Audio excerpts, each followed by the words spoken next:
गिरामी वक़ार आला हज़रत रहमतुल्लाहि ताला अलैह के इल्म और उनके अमल और उनके तक़वे और उनकी बहुत सारी चीज़ों को मैंने अर्ज़ किया और बतौर बरकत चंद करामात मैं आपके सामने रखता हूँ। अल्लाह ताला ने अपने औलिया को नबियों का परतव बनाकर इस उम्मत में भेजा है, नबियों का परतव बना करके भेजा है। यकीनन वो किसी न किसी नबी का अक्स होते हैं, उनकी मौजज़ात थे और औलिया के करामात होते हैं। एक बार आला हज़रत रहमतुल्लाहि ताला अलैह के साथ ऐसा मामला पेश आया कि कई करामात हैं, बहुत सारे। जैसे एक साहब हैं लाहौर के रहने वाले, वो खुद फरमाते हैं 1920 में उनकी पैदाइश हुई, जिस साल 1 साल था आला हज़रत की ज़िंदगी का। 1921 में आला हज़रत की वफ़ात हुई। वो 1 साल के बच्चे थे, निमोनिया हो गया था, फेफड़े रुक चुके थे, सांस बंद हो गई थी और माँ बाप सारे लोगों ने देखा और एक कपड़े में बांध करके उनको पलंग पर रख दिया। घर में रोना धोना शुरू हो गया, बच्चे का इंतकाल हो गया था। 1 साल का बच्चा, सांस रुक गई, बंद हो गई, निमोनिया की शिद्दत से वो हमला आवर हुई बीमारी। आला हज़रत रहमतुल्लाहि ताला अलैह के वो पड़ोस थे, उनके रिश्तेदार। जब आला हज़रत को ये बात कही गई तो आपको भी गम हुआ, छोटा बच्चा था, अभी पैदा हुआ। आला हज़रत रहमतुल्लाहि ताला अलैह ने कुछ नक्श लिखे और कहा कि इसकी धोनी दें और उस बच्चे की नाक में सुंघाएं। कहते हैं वो लेकर के आए, वो बड़े मोतक़िद थे, घर आए, उसकी धोनी देने लगे और उधर गुस्ल और जनाजे की तैयारियां भी चल रही थी, लोग रो भी रहे थे, गुस्ल और जनाजे की तैयारी। ये जब धोनी दी गई तो उसी लिपटे हुए कपड़े में बच्चा जो है चीखने चिल्लाने लगा और फिर से उसकी जान में जान आई, जिस्म में जान आ गई। उन्होंने खुद अपनी ये बात बयान की। आला हज़रत रहमतुल्लाहि ताला अलैह की ये करामत थी कि अल्लाह ने मुझे एक और ज़िंदगी अता फरमाई, जिसकी सांसें रुक चुकी थी। होता है इस तरह के बहुत सारे मामलात किताबों में मौजूद हैं, तहरीर हैं। लेकिन एक बड़ी बात मुझे ये लगी कि 2 अंग्रेज़ आए और उन्होंने कहा कि आप ये कहते हैं कि मोहम्मद सल्लल्लाहु अलैहि वसल्लम सबसे अफजल नबी हैं और आप ये कहते हैं कि उनकी उम्मत के उलमा बनी इसराइल के नबियों के नायब हैं, वारिस हैं। उलमा व उम्मती, हुजूर सल्लल्लाहु ताला अलैहि वसल्लम ने फरमाया बनी इसराइल के नबियों की तरह हैं मेरी उम्मत के उलमा। तो आला हज़रत से उन्होंने सवाल किया, बनी इसराइल के नबियों की तरह आपके उलमा? ईसा अलैहिस्सलाम और कई अंबिया ऐसे हैं जो परिंदों की बोलियां जानते थे, क्या आप भी जानते हैं? इस उम्मत का कोई आलिम है? मुझे बताएं। अगर उम्मत मुस्तफ़ा के उलमा वारिसीन अंबिया हैं तो वैसी कोई चीज़ आपके उम्मत में कोई आलिम जानता है? आला हज़रत से उन्होंने सवाल किया। उस वक्त दूर दरख्त पर 2 चिड़िया बैठी हुई थी, 2 चिड़िया बैठी हुई थी। वो तोते थे या कबूतर थे? आला हज़रत रहमतुल्लाहि ताला अलैह ने फरमाया आपने सवाल कर दिया है, अल्लाह तबारक व तआला उम्मत मुस्तफ़ा का भरम रखेगा। मैं बताता हूँ वो दरख्त पर दोनों चिड़िया क्या बात कर रही हैं, वो दोनों क्या बात कर रही मैं बताता हूँ। आगे जो बैठी वो कह रही है सूरज डूबने वाला है, अंधेरा हो रहा है, जल्दी चल। दूसरी कह रही है नहीं, कल तुम्हें मालूम है मैं एक गड्ढे में गिर गई थी, मेरे पाँव में कांटा चुभा हुआ है, कांटे की चुभन का दर्द ऐसा है कि मैं तेज़ नहीं उड़ सकती, तू थोड़ा आहिस्ता उड़, मैं तेज़ उड़ूंगी, दोनों बराबर होकर के चलेंगे। आला हज़रत फरमाते हैं वो दोनों ये बातें कर रही हैं। मियाँ ऐसे कोई भी बोल सकता है, कोई भी बात कर रही थी। वो अंग्रेज़ थे, उसने कहा कि आपको ये चीज़ें मालूम है? कहा हाँ मालूम है, वो जो बात कर रही हैं। कैसे पता चलेगा? जाओ तुमको जैसे देखना है मालूम कर लो। उसके पास राइफल थी, उस ज़माने में जो भी बंदूक थी, उठाया उसने, सीधे बंदूक से गोली लगाई, चिड़ियों को जा करके लगी। बंदूक मारी या तीर मारा, जो भी मारा, चिड़िया ज़मीन पर आकर गिर गई। जा करके उठा करके देखा, पीछे वाली चिड़िया के पैर में कांटा चुभा हुआ था और पैर सूजन में था। उसी वक्त वो अंग्रेज मुसलमान हो गए। मुझे बताओ, जब उसे ये बात मालूम हो गई कि दरख्त पर बैठी हुई चिड़िया के पैर में कांटा चुभा हुआ है और पैर सूजन में है, तो जब ये वो जानते हैं तो जाहिर सी बात है वो क्या कह रही थी ये भी जानते होंगे। यह अल्लाह के वलियों की शान है। रब तबारक व तआला अंबिया इकराम अलैहिमुस्सलाम के सदक़े औलिया को करामतों से नवाजता है। वो दिलों के हालात से बाखबर होते हैं, जानवरों की बोलियां सुन। ये और बात है कि हम कह रहे हैं सैयद इस्माइल मक्की रहमतुल्लाह ताला अलैह, जो मक्का मुकर्रमा के बड़े पाए के बुजुर्ग आलिम दीन हैं, वो खुद फरमाते हैं हरम पाक में कबूतर बहुत सारे आज भी हैं, उस वक्त भी थे। एक दीवार थी वहां पर मक्तबा जो मस्जिद हरम का है, उस पर कबूतर बैठते थे। जो वहां आकर के नीचे बैठता उस पर कचरे गिराते थे, जो भी बैठता था कचरे गिराते रहते थे। जितनी देर बैठता था वो कुछ ना कुछ उस पर गिराते रहते थे। आला हज़रत रहमतुल्लाह ताला अलैह खुद ये वाक़या बयान करते हैं, जब मैं हरम पाक हाजिर हुआ तो बुखार मुझे आ गया। तो बुखार बहुत ज़्यादा हुआ तो अल्लामा सैयद इस्माइल मक्की रहमतुल्लाह ताला अलैह, जो बड़ी ताज़ीम करते थे, आला हज़रत को चारपाई बिछाकर उसी दीवार के पास लगा दिया जहाँ वो कबूतर बैठते थे कमरे के अंदर। वहाँ कोई जल्दी बैठते नहीं थे, जो बैठे उस पर कचरा गिरे। आला हज़रत की चारपाई वहाँ लगा दी, इसलिए कि कमरे में कुशादगी वहाँ रखने से ही हो सकती थी, लोगों को मिलने के लिए आसानी थी, लोग आते गए। आला हज़रत फरमाते हैं वो दोनों कबूतर वहाँ से उठे और सामने की तरफ गए, दूसरी तरफ जो लोग बैठे थे उन पर गिराते रहे। 3 दिन आला हज़रत सोए रहे, वो कबूतर कभी उस दीवार पर आई नहीं। ये बात मौलाना अल्लामा सैयद इस्माइल मक्की रहमतुल्लाह अलैह, मक्का के बड़े आलिम दीन, उन्होंने मुस्कुरा करके कहा अहमद रज़ा, आपका तो हरम के कबूतर भी अदब कर रहे हैं। हमने इन कबूतरों को देखा, बहुत सारे लोगों पर कचरे गिराए, जब से आप यहाँ सोए ये कबूतर यहाँ आए हुए हैं। फिर जब चारपाई उठाई गई तो कबूतर फिर वहाँ आए। आला हज़रत ने इसको अपनी करामत के तौर पर नहीं कहा, बल्कि कहते हैं हमने इनके खालिक से सुलह कर ली तो अल्लाह ने सारी मखलूक को हमारे साथ सुलह करा दिया। जो अल्लाह से सुलह कर लेता है, जो अल्लाह का हो जाता है, अल्लाह की कायनात उसकी हो जाती है। इमाम अहले सुन्नत फाजिल बरेलवी रहमतुल्लाह ताला अलैह एक मरतबा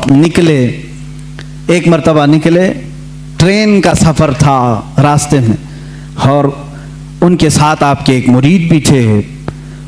ट्रेन चलाने वाला और झंडा लहराने वाला, जो सिग्नलर होता है, सिग्नल देने वाला, ये 2 मेन होते हैं, उसमें 2 मेन होते हैं। आला हज़रत जब स्टेशन पर पहुंचे तो झंडा लहराने वाला और ट्रेन चलाने वाला जो ड्राइवर है, ये दोनों आला हज़रत रहमतुल्लाह ताला अलैह के पास आए, सलाम किया, मुसाफा किया और आगे चलने लगे। उनके मुरीद फरमाते हैं आला हज़रत अपने घर से जब निकल रहे थे तो ये दुआ कर रहे थे कि ऐ अल्लाह, मैं जिस सवारी पर बैठा हूँ उस सवारी को चलाने वाला और उसको हिदायत देने वाला दोनों इस्लाम पर हों।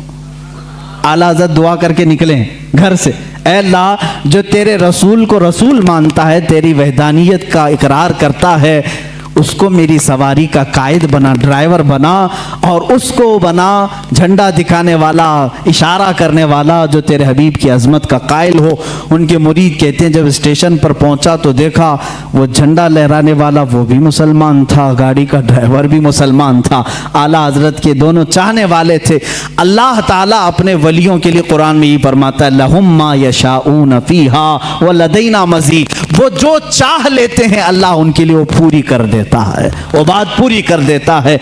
अजीज़ान गिरामी वक़ार, आला हज़रत फाजिल बरेलवी रहमतुल्लाह ताला अलैह के उलूम बहरे बेकरां है, एक जबल है, एक पहाड़ है जिसकी खुदाई करते करते ज़माना हो जाएगा, वो समंदर है जिसको नापते नापते ज़िंदगियाँ ख़त्म हो जाएंगी। उनके दीवान हदायक़ बख्शिश की चंद बातें मैं मोहब्बत रसूल में ये पढ़ करके आपके सामने अपनी गुफ्तगू को समेटना चाहूँगा, इसलिए कि आपके अशार बारगाह रसूल में मकबूल हैं, रसूल करीम सल्लल्लाहु ताला अलैहि वसल्लम के दरबार में कबूलियत पा चुके हैं। इसलिए कि हमने ये भी पढ़ा, आला हज़रत रहमतुल्लाह ताला अलैह जब दूसरी मर्तबा सफ़र हज पर थे, एक नात लिखी, वो सोए लालाजार फिरते हैं, तेरे दिन ए बहार फिरते हैं। ये पूरी नात है, आला हज़रत रहमतुल्लाह ताला अलैह ने रोज़े रसूल पर जाकर के लिखी। देखें एक बात, पहला जो आप हज किए थे, उस हज के बाद दूसरा जब हज किया आपने, पहले मदीने हाजिर हुए, फिर उसके बाद हज के लिए गए।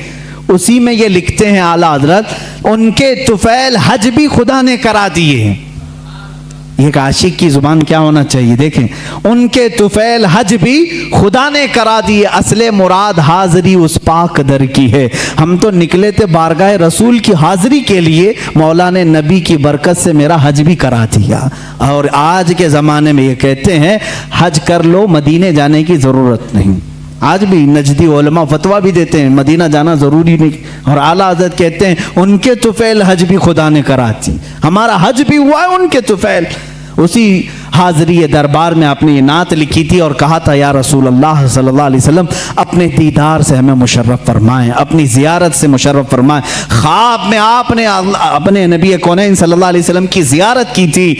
आप ये चाहते थे कि आलम बेदारी में, बेदारी के आलम में भी मेरे आका के जलवे को देखें। रोज़ा रसूल पर हाजिर रहे, रोज़ाना हाजिर होते रहे, सुबह दोपहर शाम, लेकिन वो आलम बेदारी की हाजिरी नहीं हुई। वापस घर गए, वापस जहां पर रुके थे।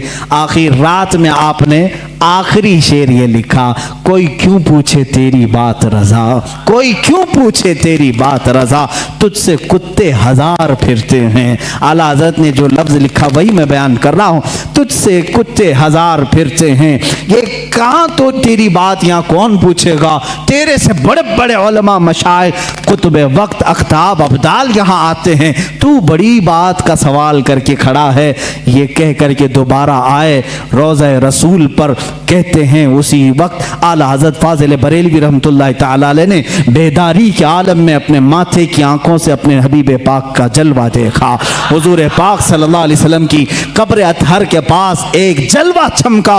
आपने अपने आप को रोका और फिर ये शेर लिखा, पेशे नजर वो नौ बहा, सजदे को दिल है बेकरार, पेशे नजर वो नौ बहा, सजदे को दिल है बेकरार, रोकिए सर को रोकिए, हाँ यही इम्तिहान है।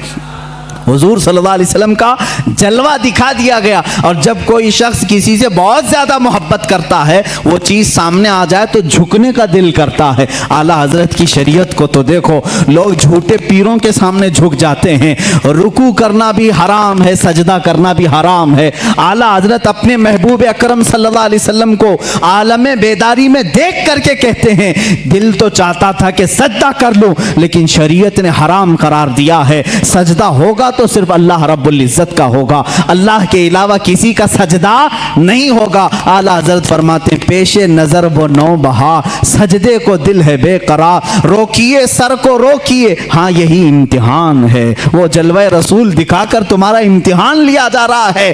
कहीं अहमद रजा जलवा रसूल देखकर बहक तो नहीं जाएगा कि सजदा कर लेगा और शिर्क कर लेगा, हराम कर लेगा। नहीं, आला हज़रत उस वक्त भी डटे रहे, सबात और इस्तिकामत के पहाड़ बने रहे और उस जलवे जहां आरा को अपने सीने में मौजज़न किया। अजीज़ान गिरामी, वो नियामत कुबरा आपको मिली थी, उस नियामत बहरे बेकरां से आप सरफराज थे। आला हज़रत रहमतुल्लाह तआला अलैह का आखिरी वक्त था, उस वक्त भी आप टाइम टेबल के एतबार से सारी चीज़ें लिखा रहे। आयत करीमा लिखाई, व युताफ़ु अलैहिम बिआनियतिन मिन फिद्दतिन व अक्वाब। यह आयत जितने अल्फाज मैंने पढ़ा है, इसके अगर हुरूफ अबजद आप निकालेंगे, अदद निकालेंगे, 1340 बनते हैं। अपने भतीजे को निकाल करके दिया कि ये मेरी वफ़ात के साल की आयत है, ये मेरी मौत के साल की आयत। 4 महीने पहले आला हज़रत रहमतुल्लाह अलैह ने यह आयत लिखाई। आदाद के एतबार से जब जोड़ा जाए 1340 हिजरी, उसी साल आला हज़रत का इंतकाल हुआ है। जुमा का दिन था, 25 सफ़रुल मुज़फ़्फ़र। आला हज़रत रहमतुल्लाह तआला अलैह के विसाल का दिन 2:38 आपके भतीजे मौलाना हसनैन रज़ा खान रहमतुल्लाह अलैह फरमाते, मैं बैठा था, आला हज़रत वसीयतें लिखा रहे थे, किसका क्या हक होगा, गरीबों के लिए, मिस्कीनों के लिए, उम्मत मुस्तफ़ा के लिए। आपने बहुत सारी वसीयतें लिखाई। 1:56 हुए, तब पूछा टाइम कितना हुआ, आपने कहा 1:56, 2 बजने में भी 4 मिनट बाकी। आला हज़रत ने कहा उनके बड़े साहबजादे मौलाना हामिद रज़ा खान साहब को बुलाओ। वो जब आए, उनको आने में ताख़ीर हुई तो आपके छोटे साहबजादे मुस्तफ़ा रज़ा खान रहमतुल्लाह अलैह मुफ्ती आज़म हिंद वो आ चुके थे। आला हज़रत ने फरमाया, ये कब की बात, 2 बज चुके थे। कहा कहाँ हो, बैठो, यासीन शरीफ की तिलावत करो और सूरह राद की तिलावत करो। कौन कह रहे हैं, जो आखिरी, अभी आधा घंटा बाकी। 2:38 पर आला हजरत का विसाल हुआ है। उस वक्त फरमा रहे हैं सूरह यासीन शरीफ पढ़ो, सूरह रात पढ़ो। मुफ्ती आजम हिंद रहमतुल्लाह अलैह तिलावत करने लगे। ऐसे नहीं कि आप गशी के आलम में हों, बल्कि उस वक्त आला हज़रत रहमतुल्लाह अलैह निहायत तवज्जो के साथ कुरान तिलावत सुन रहे हैं, और जहाँ आयत समझ में ना आई दोबारा तिलावत करने का हुक्म दिया, और कुछ जगह ठहराया, कुछ जगह मानी समझे, कुछ जगह तफसीर, ये तमाम बातें चल रही थी। अल्लामा हामिद रज़ा खान रहमतुल्लाह अलैह बड़े साहबजादे भी आए, उनसे कहा कि ये दुआएं होनी चाहिए। यासीन शरीफ सूरह राद होने के बाद आपने कलमे तय्यबा ला इलाहा इल्लल्लाह मुहम्मद रसूलुल्लाह सल्लल्लाहु अलैहि वसल्लम का विर्द जारी किया, और जो एक मर्द मुजाहिद और एक आशिक़ रसूल की दुआएं होती हैं वो सारी दुआएं पढ़ने लगे। 2:30 हो चुके। ये सब नकल किए उनके भतीजे जो वहाँ मौजूद थे। इसी असना में, इसी वक्त, ये जानकनी का वक्त था, आपके शागिर्द रशीद मौलाना अमजद अली खान रहमतुल्लाह अलैह सदरुल शरिया जो बहार शरीयत के मुसन्निफ हैं, इसी वक्त में से किसी वक्त में आप आए। वक्त उस वक्त आखिरी चल रहा है। वो आए तो आला हज़रत ने पूछा मौलाना किस तरह से आना हुआ? कहा कि हुजूर फतवा लिख रहा था, एक किताब का रेफरेंस हवाला नहीं मिल रहा है, ढूंढ रहा था नहीं मिल रहा है। आला हज़रत रहमतुल्लाह अलैह ने उसी वक्त फरमाया फतावा शामी जिल्द नंबर 6 में फलां लाइन फलां सतर फलां सफ़े में मौजूद है, आप जाइए। वो कहते हैं मैं जल्दी से उतनी बात याद करके गया, दारुल इफ्ता में आया, किताबें निकाली, फतावा शामी जहाँ आला हज़रत ने फरमाया, छठी जल्द निकाली, सफ़ा निकाला, सतर निकाली, वही वो इबारत लिखी हुई थी जो मुझे सुबह से नहीं मिल रही थी। फतवे में मैं लिखता रहा, उधर 2:38 हुए। अचानक आपकी पेशानी पर एक नूर चमका। उस वक्त डॉक्टर्स भी आए हुए, कुछ तबीब आए, वो बात कर रहे थे। आला हज़रत रहमतुल्लाह अलैह ने उनका जवाब नहीं दिया। मुफ्ती आज़म हिंद हुज्जतुल इस्लाम रहमतुल्लाह ताला अलैहिमा दोनों ने कहा कि ये अब अपने रफ़ीक़ आला से जा मिले। इतनी सुकून के साथ, इतने आराम के साथ। लोग कहते हैं कि मौत की शिद्दत, मौत का दर्द बहुत ज़्यादा होता है, लेकिन जो जलवे रसूल देखने में मसरूफ़ होता है उसको जाने का एहसास भी नहीं होता वो कब दुनिया से गया। इसीलिए मेरे अजीज़ों, आला हज़रत रहमतुल्लाह ताला अलैह जिन्होंने इश्क़ रिसालत में अपनी ज़िंदगी तमाम की, पहुँचे वहीं पर जहाँ हुजूर अकरम सल्लल्लाहु अलैहि वसल्लम की खिदमत की थी। इसलिए कि मैं उसी दिन की बात कर रहा हूँ, 25 सफ़रुल मुज़फ़्फ़र, 25 सफ़र, आज का जो दिन गुजरा 25 सफ़र जुम्मा का दिन है। मुल्क शाम के एक बुजुर्ग हैं, वो फरमाते हैं दोपहर का वक्त था, मैं सोया हुआ था जुम्मा के बाद, और मैं कैलुला करता था दोपहर के बाद। मैंने ख्वाब में रसूल करीम सल्लल्लाहु अलैहि वसल्लम की ज़ियारत की। मेरे आका सल्लल्लाहु ताला अलैहि वसल्लम को मैंने देखा अपने रोज़े अथर के बाहर सहाबा के साथ झुरमुट में खड़े हैं और किसी का इंतज़ार फरमा रहे हैं। ये शाम के रहने वाले बुजुर्ग फरमाते हैं मैंने आका नामदार सल्लल्लाहु अलैहि वसल्लम की बारगाह में 10 मरतबा अर्ज़ किया, आका किसी का इंतज़ार हो रहा है। आका कौनैन सल्लल्लाहु अलैहि वसल्लम ने फरमाया हाँ, मेरा एक आशिक अहमद रज़ा हिंदुस्तान से आ रहा है, हम उसके इंतज़ार में हैं। अल्लाह अल्लाह। वो शामी बुजुर्ग कहते हैं मैंने पहली मरतबा ये नाम सुना। कहाँ से? बारगाह रिसालत मुआब से सुना। वो जानते नहीं थे आला हज़रत को। कहा मैंने तारीख नोट कर ली, टाइम नोट कर लिया, और मुल्क शाम से सफ़र करके हिंदुस्तान आए। उनको ये भी मालूम नहीं था कि कहाँ रहते हैं। वो दिल्ली पहुँचे, और दिल्ली पहुँचे ऐसे साहब के पास जो आला हज़रत के दुश्मन थे, उन्हीं के पास गए, और जा करके उन्होंने अपनी, वो जाहिर सी बात है अरब के थे, शामी बुजुर्ग थे, जिनसे उनकी मुलाकात हुई उनके पास पहले ही उन्होंने जिक्र किया हिंदुस्तान में अहमद रज़ा खान नाम के कोई मौलाना हैं, कोई बड़े आशिक़ रसूल हैं। उन्होंने मुँह बसोरा और कहा हाँ, यहाँ से थोड़ी दूर बरेली में है, एक मौलाना रहते थे, हमने भी सुना है। उन्होंने इतना पता बताया, वो उनको छोड़कर निकला है, बरेली पहुँचे। 8 दिन के बाद बरेली जब आए, लोगों से पूछा फलां फलां आलिम कहाँ रहते हैं। लोगों ने मोहल्ला सौदागरान का पता बताया। जब यहाँ पहुँचे तो ख़ानदान के लोगों से मुलाकात के बाद पता चला 8 दिन पहले ही आला हज़रत का विसाल हो चुका है। उनको बड़ा गम हुआ, बड़ा कल्क हुआ। वो कहते हैं मैंने तारीख मिला करके देखी, मैंने किस दिन ख्वाब देखा था, कौन सा टाइम था। तो फरमाते हैं मेरी अकल हैरत में रह गई। ये वही टाइम था, वही दिन था जिस दिन बरेली के ताजदार की वफात हो रही थी, जिस दिन यहाँ उनका विसाल हो रहा था। इसीलिए मेरे अजीजों, शायर ने कहा है, जहां में अहले ईमान मिस्ल खुर्शीद जीते हैं, इधर डूबे उधर निकले, उधर डूबे इधर निकले। ये एक खुर्शीद इल्म बरेली में अगर डूबता है तो मदीने में चमकता है, मदीने में अगर डूबता है तो बरेली में चमकता है। अहले इल्म की ये मिसाल है। आला हज़रत रहमतुल्लाह ताला अलैह का बड़ा एहसान है, किताबों से, उनके कलम से, उनकी ज़ुबान से, उनके तक़वे और तहारत से पूरी ज़िंदगी भर कभी आपने नमाज क़ज़ा नहीं की। मसलक आला हज़रत ये भी है मेरे अजीज़ों, नमाज़ों की पाबंदी करो। बहुत सारे लोग सिर्फ शिद्दत पसंदी को समझते हैं मसलक आला हज़रत। किस बात की शिद्दत करते हो आप? किस बात की? किसी को काफिर कहने में? याद रखो, आला हज़रत रहमतुल्लाह ताला अलैह ने पूरे उम्मत इस्लामिया की तकफीर कभी नहीं की। काफिर काफिर काफिर कहना आला हज़रत की आदत नहीं थी।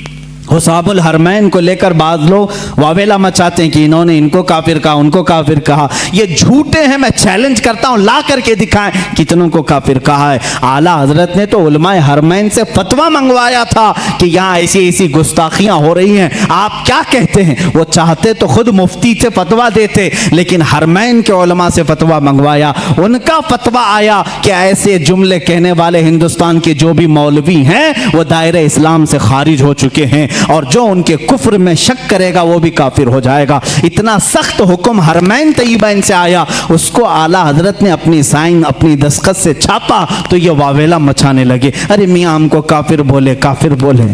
आला हजरत ने जो कहा है, चैलेंज करता हूं, फांकने से नहीं चलता, ला करके दिखाओ, लाओ हमारे सामने कहां कहां किसको किसको काफिर कहा, मैं दिखाऊंगा। मौलाना अशरफ अली थानवी देवबंद के बड़े आलिम हैं, उनसे ही सवाल किया किसी ने। आला हजरत के विसाल के बाद कहा, आपके मुखालिफ थे, वो इंतकाल हो गया। उन्होंने अफसोस जाहिर किया, वो बड़े आशिक रसूल थे। कौन कह रहे हैं? अशरफ अली थानवी साहब कह रहे हैं वो बड़े आशिक रसूल थे। हैं मजमे में कहा वो आपको काफिर कहते थे, आपकी जमात को, तो उन्होंने तकफीर की, उन्होंने बरदस्ता कहा। मौलवी अशरफ अली थानवी साहब की ये बात भी हमने नहीं छापी, देवबंद से छपी हुई है, चाहे तो किसी को मैं दिखा सकता हूँ, ये चीज़ें मौजूद हैं। उन्होंने लिखा, कहा अपने मुरीदों से, मियाँ मौलाना अहमद रज़ा खान साहब अगर हमको काफिर नहीं कहते तो वो खुद काफिर हो जाते हैं। अजीब बात है, अजीब बात है। इकरार भी है फिर इसरार भी है। कह रहा है अगर वो हमें काफिर ना कहते तो खुद काफिर हो जाते, इसलिए कि उन्होंने इश्क़े रिसालत में डूब करके देखा कि ये रसूल के खिलाफ तहरीरें आई हैं, तो उन पर फर्ज था कि वो इन तहरीरों के खिलाफ लिखें और उनका कुफ्र साबित करें। उन्होंने वो काम किया है।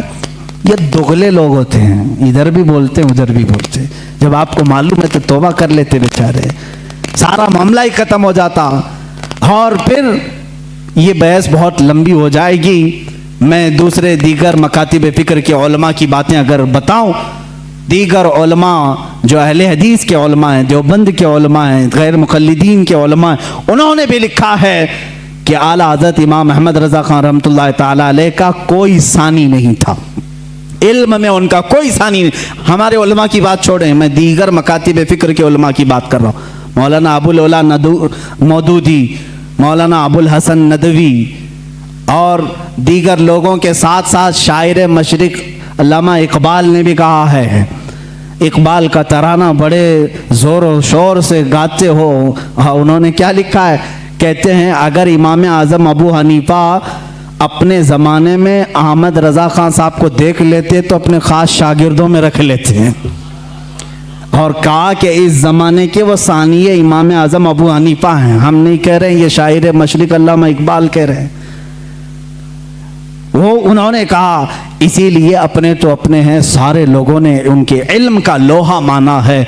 आज जिसको तकलीफ़ है तो तकलीफ़ होने दो, सब उनसे जलने वालों के गुल हो गए चिराग। अहमद रज़ा की शम्मा फरोज़ा है आज भी। बारगाह रसूल सल्लल्लाहु ताला अलैहि वसल्लम में आला हज़रत रज़ियल्लाहु ताला अन्हु की नातें तिलावत करो, पढ़ो, तुम्हारा इश्क बढ़ेगा, मोहब्बत रसूल में इजाफ़ा होगा। देखो उन्होंने हमारा मकसद ज़िंदगी भी हमें बताया है। रसूल करीम सल्लल्लाहु अलैहि वसल्लम की बारगाह में कैसे फिदा होना चाहिए, ये भी उन्होंने अपने नातिया दीवान में बताया है। ज़मीन व ज़मां तुम्हारे लिए, मकीन व मकान तुम्हारे लिए। ये नात पाक में हर चीज़ को उन्होंने कायनात की घेर करके रखा और फिर ये कहा या रसूल अल्लाह सब तुम्हारे लिए है। यही एक मोमिन की मक्का मकसद ज़िंदगी होना चाहिए।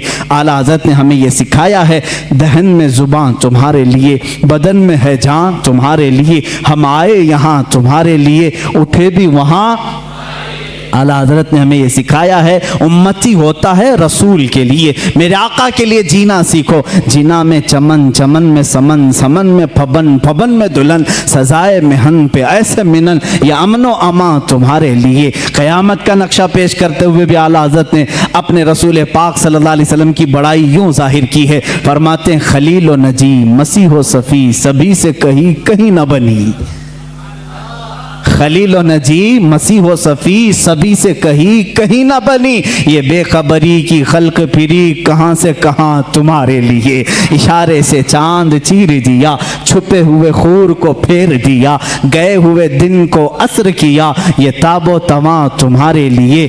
या रसूल अल्लाह सबा वो चले के बाग फले, वो फूल खिले के दिन हो भले, लिवा के तले सना में खुले, रज़ा की ज़ुबान तुम्हारे लिए। ज़िंदगी को शुरू किया ज़मीन व ज़मां से और ख़त्म कर रहे हैं अपने आखिरी शेर में लिवा के तले। लिवा कहते हैं वो झंडा जो अल्लाह ताला अपने हबीब को क़यामत के दिन अता करेगा, जिसको लिवाउल हम्द कहते हैं।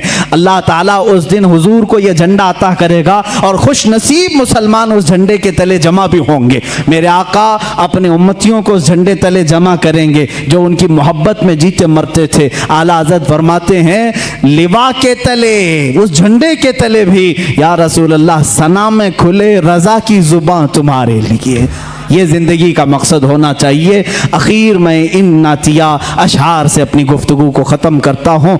आला हज़रत रहमतुल्लाह ताला अलैह ने बारगाह रिसालत का एक ऐसा अदब भी हमें दिखाया है और सुन्नियों को जगाते हुए भी कहा है, सूना जंगल रात अंधेरी छाई बदली काली है, सोने वालों जागते रहियो चोरों की रखवाली है, आँख से काजल साफ चुरा ले यहाँ वो चोर बला के हैं, तेरी गठरी ताकी है और तूने नींद निकाली है, सोना बन है सोना पास है, सोना जहर है, उठ प्यारे तू कहता है मीठी नींद है, तेरी मथी निराली है। आला हज़रत ने फरीज़े तबलीग भी अदा किया, उम्मत को झिझोड़ करके कहा उठो, ये देखो ये पूरा सूना जंगल है, रात अंधेरी है, छाई बदली काली है, सोने वालों जागते रहियो अब चोरों की रखवाली है। पार्लियामेंट में भी चोर हैं, तख्त पे भी चोर हैं, अदालत में भी चोर हैं, हर जगह चोर हैं और ऐसे चोर हैं आंख से काजल साफ चुरा ले यहाँ वो चोर बला के हैं और तेरी गठरी ताकी है, सारे दुश्मन तुम्हारे ही हैं, तुम्हारे ईमान की गठरी देख रहे हैं, तेरी गठरी ताकी है और तूने नींद निकाली है। तुम्हें तो इस आलम में सोना ही नहीं चाहिए, तुम्हें तो इस आलम में सोना ही नहीं चाहिए। आला हज़रत रहमतुल्लाह ताला अलैह फरमाते हैं कातिल डाइन इस शहद दिखाए जहर पिलाए, ये यही लोग हैं आज, शहद दिखाएं जहर पिलाए, कातिल डाइन शोहर कुछ, इस मुर्दार पे क्या ललचाए, दुनिया देखी भाली है। दुनिया को आला हज़रत ने फरमाया ये डाइन है, ये कातिल है, ये शोहर को मारने वाली है। कैसी वो औरत जो अपने शोहर को मारती है वो अच्छी होती है? रोज अपने आशिक बदलती है, उसको डाइन कहते हैं। कातिल है, डाइन है, शोहर कुछ है, ये रोज अपने आशिक बदलती है। आज तुम्हारे पास है, कल किसी और के पास चली जाएगी। आज तुम्हारे पास बहुत माल लेके आएगी, कल यहाँ से निकल जाएगी, दूसरे के पास जाएगी। ये रोज शोहर बदलती है। आला हज़रत फरमाते हैं शहद दिखाए जहर पिलाए, कातिल डाइन शोहर कुछ, इस मुर्दार पे क्या ललचाए, दुनिया देखी भाली है। मैंने आला हज़रत से पूछा ए इमाम अहले सुन्नत अब हमें करना क्या चाहिए? इस दुनिया को देखा ये मुर्दार है, जाएं तो कहां जाएं? आला हज़रत की रूह ने जवाब दिया फिर के गली गली तबाह, ठोकरें सबकी खाई क्यों, दिल को जो अक्ल दे खुदा तेरी गली से जाए क्यों। आओ बारगाह रिसालत मुआब में और यहाँ अर्ज करो, जान है इश्क मुस्तफ़ा रोज फजू करे खुदा, जिसको हो दर्द का मजा नाजे दवा उठाए क्यों। अपने नबी से अर्ज कर लेना, दुनिया देखी होगी तुमने, आओ बारगाह रिसालत में यूं कह दो, मेरे आका जवाद हैं, करीम हैं, रहीम हैं, वो अता करने पर आते हैं तो खूब अता करते हैं, मांगेंगे मांगे जाएंगे, मुंह मांगी पाएंगे, सरकार में न ला है न हाजत अगर की है। बस इतना अर्ज करो आका की बारगाह में, सरकार हम कमीनों में तर्ज़े अदब कहाँ, हमको तो बस तमीज यही भीख भर की है। आका से यूं अर्ज करो, या रसूल अल्लाह तेरे टुकड़ों पे पले, गैर की ठोकर पे न डाल, झिड़कियां खाएं कहाँ छोड़ के सदका तेरा, तू जो चाहे तो मैल मेरे दिल के धुले। या रसूल अल्लाह कि खुदा दिल नहीं करता कभी मैला तेरा, बारगाह रिसालत में आओ ऐ गुलामों यहाँ अर्ज करो, यहाँ से मिलता है, वाह क्या जूदो करम है शह बता तेरा, नहीं सुनता ही नहीं मांगने वाला तेरा। ये वह दरबार रिसालत है, यहाँ कतरा कोई मांगता है तो दरिया दिया जाता है। आखिर में यही आला हज़रत ने अर्ज किया, अब तो न रोक ऐ गनी आदतें सग बिगड़ गई, अब तो न रोक ऐ गनी। इस शेर को अगर मैं समझा दूं तो बड़ा मजा आएगा। मेरे मुर्शिद गिरामी ने मुझे ये बात समझाई थी, कहा कि इस शेर का क्या मफहूम है। फरमाते हैं, कुत्ते को जब तुम अच्छी ग़िज़ाएं खाने की आदत डाल लो तो फिर वो कड़क ग़िज़ा नहीं खाएगा, सूखी रोटी नहीं खाएगा। बिस्किट खाने वाला कुत्ता बिस्किट ही खाने लगता है। नरम ग़िज़ा खाने की आदत जिसकी हो जाए वो वही मांगने लगता है। आला हज़रत रहमतुल्लाह तआला अलैह फरमाते हैं बारगाह रिसालत मुआब में, या रसूल अल्लाह हम ये नाज़ो अंदाज, हमारे ये जो करो फर, ये शान, ये सब तो आप ही की अता की हुई है, ये सब आराम, ये नाज आपने दिया है हमें। अब अगर आप रोक देंगे, अगर आप रोक देंगे तो ये बंदा कहां जाएगा। फरमाते हैं, अब तो न रोक ऐ गनी आदतें सग बिगड़ गई, मेरे करीम पहले ही लुक़्मा तर खिलाए क्यों, मेरे करीम पहले ही लुक़्मा तर खिलाए क्यों। बारगाह रिसालत में उनका इतना यकीन था, इतना तवक्कुल था।